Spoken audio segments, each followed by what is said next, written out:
we're going to try doing this as a video. I am not a videographer. So I take the drawing that I've done and I print it out to scale. I've chosen to work at a slightly smaller scale because I think it'll make for a nicer sized piece. And then I take tissue paper or transfer paper and I'm going to look at the shapes of each component, I guess, that I want to build. And you want to try and think of how you're going to break it down into different pieces. If you want a solid piece, by cutting it in different sections, you can add your dimensionality. You can also make the cuts make almost like a visual line.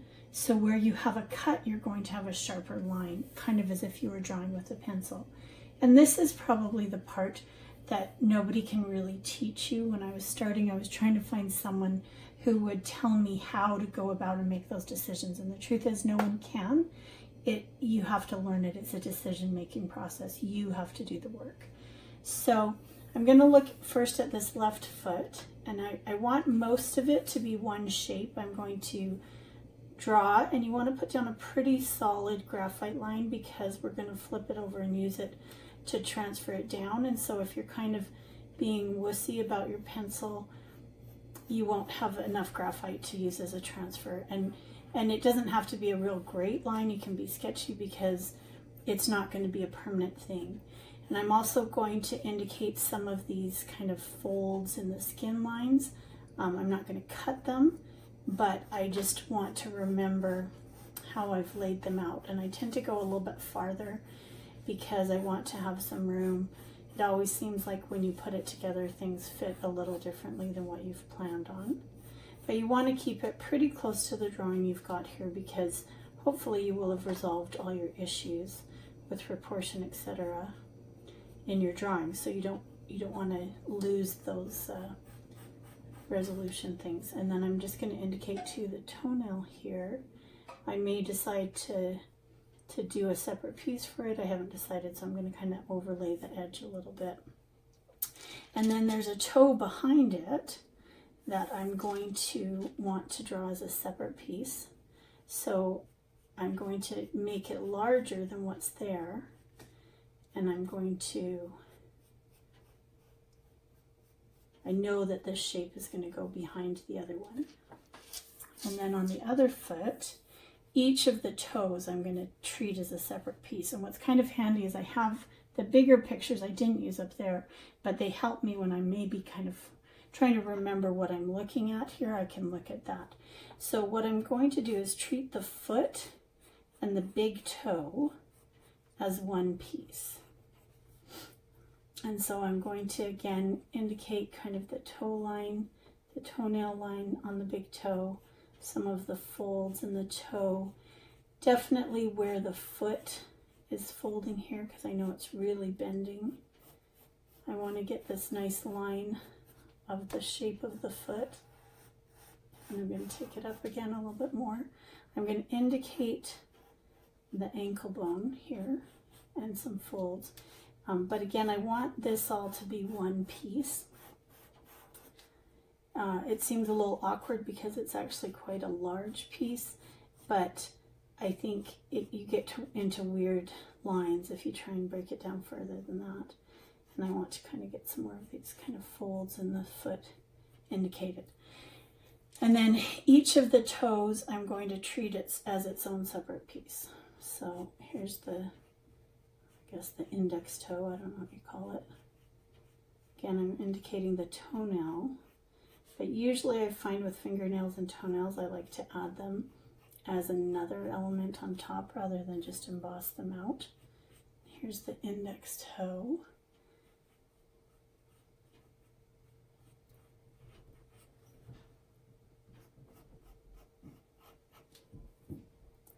And the ring toe, I don't know what you call them, the fourth toe. And the little crease lines and stuff that I want to make sure I remember and make sure I indicate. And then we've got the little pinky toe.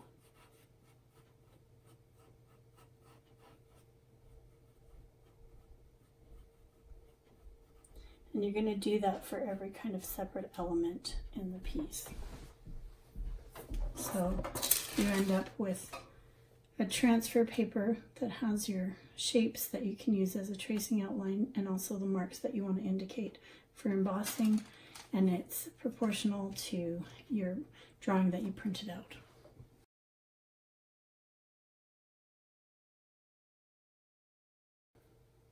Sometimes I will also indicate what colors with just an initial, because like on the lotus flower here, the inside petals are yellow, and so I want to make sure I keep track of which ones are white and which ones are yellow. So I'll put a W on these for the white pieces, obviously, and then when I draw the yellow pieces, I will make a little Y for the yellow pieces.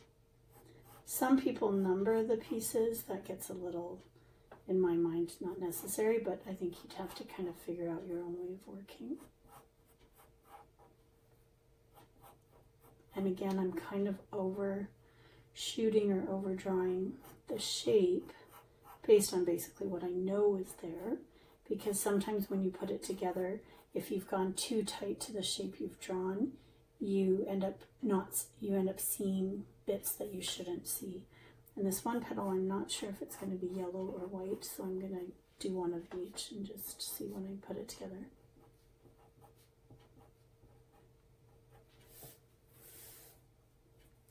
And I'm drawing it on the same tissue paper because I'm cheap, basically, and I like to use what I've got. But you don't want it to do it to the point where you can't remember the shapes you've drawn, which sometimes happens.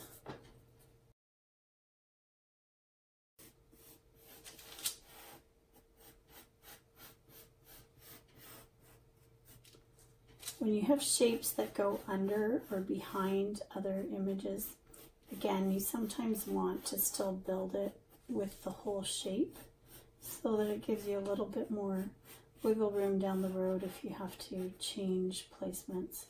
You've got more of the piece.